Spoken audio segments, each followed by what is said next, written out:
ვარკეთილში არის ჰუალინგ პლაზა და ტერიტორია, რომელიც თავის დროზე ჩინური ინვესტიციით განხორციელდა და მაშინაც ზუსტად იგივე დედისერთა ქსენოფობები ამბობდნენ, რომ ეს იქნებოდა ჩინური დასახლება.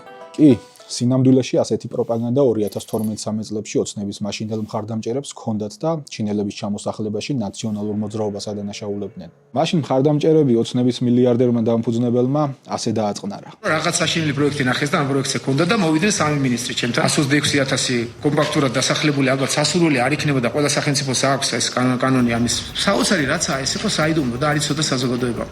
ამ დროს იქ რაც წერია რომ და ლამის 2 მილიარდია ინვესტიცია. ამით უნდა იამაყნათ.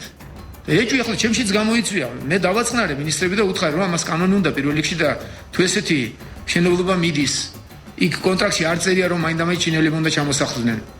და ასეთი რაოდენობის ინვესტიცია ჩაიდება, მივესალმებით ჩვენ, მაგრამ ეჭვები რაც თქვენ გაგიჩნდათ, ის კონტრაქტი არ იძლევა ამის ეჭვებს.